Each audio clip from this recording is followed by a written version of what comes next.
ಅಸ್ಲಾಂ ವಲೈಕುಂ ರಹಮತುಲ್ಲಾಹಿ ಬರ್ಕಾತುಹು. ಎಲ್ಲರಿಗೂ ನನ್ನ ನಮಸ್ಕಾರ. ನಾನು ಅಫ್ರೀನ್ ಖಾನ್, ಸಾಮಾಜಿಕ ಹೋರಾಟಗಾರ್ತಿ. ಸಿ.ಟಿ. ರವಿ ಅವ್ರದ್ದು ಒಂದು ವಿಡಿಯೋ ಬರ್ತಾ ಇದೆ ಸೋಷಿಯಲ್ ಮೀಡಿಯಾದಲ್ಲಿ. ಎದೆ ಸಿಳಿದ್ರೆ 3 ಅಕ್ಷರ ಗೊತ್ತಿಲ್ಲ ಮುಲ್ಲಾಗಳಿಗೆ, ಅವರು ಎಲ್ಲ ಹೋರಾಟದ ಬಗ್ಗೆ ಮಾತಾಡ್ತಾರೆ, ಹೋರಾಟದಲ್ಲಿ ಭಾಗವಹಿಸ್ತಾರೆ ಅಂತ. ಮುಲ್ಲಾನಿಗೂ ನೀಟ್ ಎಕ್ಸಾಮ್ಗೂ ಏನ್ ಸಂಬಂಧ? ಎದೆ ಸಿಳಿದ್ರೆ 3 ಅಕ್ಷರ ಬರಲ್ಲ, ಆತ ಬಂದು ನೀಟ್ ವಿರುದ್ಧ ಹೋರಾಟ ಅಂತೆ. ಇವಾಗ ಕುಡುಕರು ಎಲ್ಲ ಬಂದು ಮಾತಾಡೋರು ಆಗ್ಬಿಟ್ಟಿದ್ದಾರೆ. ರಾಜಕೀಯ ಮಾಡಕ್ ಬರ್ತಾರಲ್ಲ ದರಿದ್ರಗಳು, ಅವ್ರ ಬಗ್ಗೆ ಏನಂತ ಮಾತಾಡಬೇಕು ಅನ್ನೋದು ಪದಗಳೇ ಬರಲ್ಲ. ಏನ್ ಗಲ್ಬೆ ಆಗಿದ್ರು ನಿಮ್ ಬಿಜೆಪಿ ಅವ್ರ ಪರಿಸ್ಥಿತಿ ಹೇಗಾಗಿದೆ ಅಂತ ಹೇಳಿದ್ರೆ ಮೀಮ್ ಮಾತ್ರ ಕಾಣಿಸುತ್ತೆ. ಮುಸಲ್ಮಾನರು ಇವರೇ ಮಾಡಿರ್ಬೇಕು, ಮುಸ್ಲಿಮ್ರೇ ಮಾಡಿರ್ಬೇಕು ಅಂತ. ಯಾವನೋ ಎಲ್ಲೋ ಯಾರಿಗೂ ಕೊಲೆ ಮಾಡಿದ್ರೆ ಮುಸ್ಲಿಮ್ಸು, ಯಾರ ಜೊತೆ ಏನೋ ಆದ್ರೆ ಮುಸ್ಲಿಮ್ಸು. ಪ್ರತಿಯೊಂದರಲ್ಲಿ ಮುಸ್ಲಿಮ್ಸ್ರ ಹೆಸರು ಹೇಳ್ದಿರ ಇದ್ರೆ ನಿಮ್ಮ ಹೊಟ್ಟೆ ತುಂಬಲ್ಲ. ಅದು ಎಂಥವ್ರು ಮಾತಾಡ್ತಾರಂತ ಹೇಳಿದ್ರೆ ಬೇರೆಯವ್ರ ಬಗ್ಗೆ ಮಾತಾಡ್ತಾರೆ, ಮುಲ್ಲಾಗಳ ಬಗ್ಗೆ ಮಾತಾಡ್ತೀರಾ ನೀವು. ಎದೆ ಸಿಳಿದ್ರೆ 3 ಅಕ್ಷರ ಗೊತ್ತಿಲ್ಲ ಅಂತ.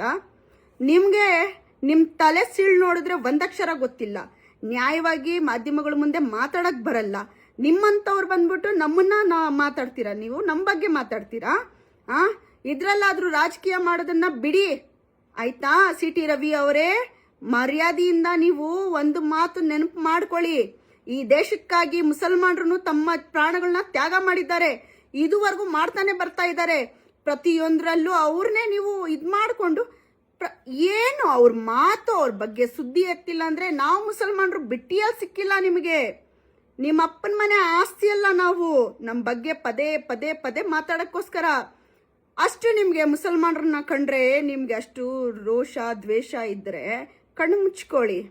ಪಾಪ ವಿದ್ಯಾರ್ಥಿಗಳು ಒದ್ಲಾಡ್ತವ್ರೆ, ಹಗಲು ರಾತ್ರಿ ನ್ಯಾಯಕ್ಕೋಸ್ಕರ ಹೋರಾಡ್ತಾ ಇದ್ದಾರೆ. ಮುಂಬರೋ ಜನರೇಷನ್ಗೋಸ್ಕರ ಈ ತರ ಮತ್ತೆ ಆಗ್ಬಾರ್ದು, ಪೇಪರ್ ಲೀಕ್ ಆಗ್ಬಾರ್ದು, ನೀಟ್ ಪೇಪರ್ ಲೀಕ್ ಆಗ್ಬಾರ್ದು ಅಂತ ಹೋರಾಟ ಮಾಡ್ತಾ ಇದ್ರೆ ಅವ್ರಿಗೆ ನೀವು ಇನ್ನು ವಿಶ್ವಾಸದಲ್ಲಿ ತೆಕ್ಕೊಂಡು ಅವ್ರ ಧೈರ್ಯ ತುಂಬೋದನ್ನ ಬಿಟ್ಟು ಅದರಲ್ಲೂ ರಾಜಕೀಯ ಮಾಡಕ್ ನೋಡ್ತೀರಾ. ರಾಜಕೀಯ ಮಾಡಬೇಕು, ಎಷ್ಟ್ರ ಮಟ್ಟಕ್ಕೆ ಮಾಡಬೇಕು ಅಷ್ಟ್ರ ಮಟ್ಟಕ್ಕೆ ಮಾಡಿ. ಇದು ಜಾತಿ ಭೇದ ಭಾವ ಇದನ್ನೆಲ್ಲ ತಂದಿಟ್ಕೊಂಡು ರಾಜಕೀಯ ಮಾಡ್ಕೊಂಡು ಪ್ರತಿಯೊಂದರಲ್ಲೂ ಮುಸಲ್ಮಾನರನ್ನ ತಗೊಂಡ್ ಬರ್ತೀರಂತ ಹೇಳಿದ್ರೆ ಮುಸಲ್ಮಾನರು ಸುಮ್ಮನೆ ಕುತ್ಕೊಳ್ಳೋರಲ್ಲ. ಎಷ್ಟಂತ ಕೇಳ್ತೀವಿ ನಾವು. ನಿಮ್ಮಂತ 4 ಜನ ಇರೋದಕ್ಕೋಸ್ಕರ ಇಡೀ ದೇಶನೇ ಹಾಳಾಗ್ತಾ ಇದೆ. ಹಿಂದೂಗಳಂದ್ರೆ ಏನಂತ ಗೊತ್ತಿದ್ಯಾ ನಿಮ್ಗೆ? ಹೋಗ್ ನೋಡ್ರಿ, ಜಂತರ್ ಮಂತರ ಅಲ್ಲಿ ಗೊತ್ತಾಗುತ್ತೆ. ಅಲ್ಲಿ ಹಿಂದೂ ಇಲ್ಲ, ಮುಸ್ಲಿಂ ಇಲ್ಲ, ಸಿಖ್ ಇಲ್ಲ, ಈಸಾಯಿ ಇಲ್ಲ. ಪ್ರತಿಯೊಬ್ರು ವಿದ್ಯಾರ್ಥಿಗಳಿಗೋಸ್ಕರ ಹೋರಾಡ್ತಾ ಇದ್ದಾರೆ. ಅಲ್ಲಿ ಏನು ನಿಮ್ಗೋಗಿ ಕಿತ್ತು ಗುಡ್ಡೆ ಹಾಕಕ್ ಆಗ್ತಾ ಇಲ್ಲ. ಇಲ್ಲಿ ಮಾತ್ರ ಮಾಧ್ಯಮದ ಮುಂದೆ ಬಂದ್ಬಿಟ್ಟು ಮುಸಲ್ಮಾನರ ಬಗ್ಗೆ ಮಾತಾಡ್ತೀರಾ. ನಮ್ಮ ಎದೆ ಸಿಳಿದ್ರೆ ಏನಿದೆ ಅಂತ ಪ್ರತಿಯೊಬ್ಬರಿಗೂ ಗೊತ್ತಿದೆ. ಅದಂತೂ ಸತ್ಯ. 3 ಅಕ್ಷರ ಅಲ್ಲ, ಇಡೀ ನಮ್ ಖುರಾನ್ ಇದೆ, ಈಮಾನ್ ಇದೆ, ನಮ್ದ್ರಲ್ಲಿ ವಫಾದಾರಿ ಇದೆ. ಅರ್ಥ ಆಯ್ತಾ? ದೇಶಕ್ಕೋಸ್ಕರ ನಾವು ಇದುವರೆಗೂ ಪ್ರಾಣ ಕೊಡ್ತಾ ಬರ್ತಾ ಇದೀವಿ, ತ್ಯಾಗ ಮಾಡ್ತಾ ಬರ್ತಾ ಇದೀವಿ.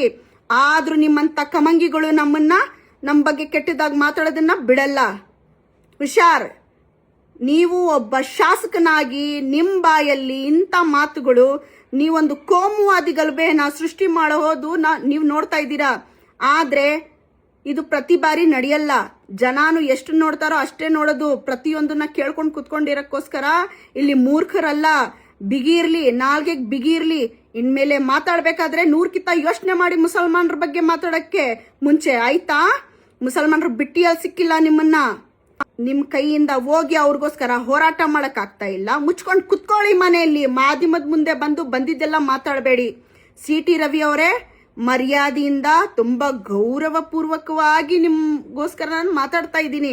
ಇಲ್ಲಾಂದ್ರೆ ನಿಮ್ಮಿಂದ 10ರಷ್ಟು ಜಾಸ್ತಿ ಮಾತಾಡೋದು ನನಗೂ ಬರುತ್ತೆ. ಹುಷಾರ್, ನೆನಪಿರ್ಲಿ. ಇನ್ ಮುಂದೆ ಮುಸಲ್ಮಾನರ ಬಗ್ಗೆ ಮಾತಾಡ್ಬೇಕಂದ್ರೆ 100ಕ್ಕಿಂತ ಯೋಚನೆ ಮಾಡಬೇಕು.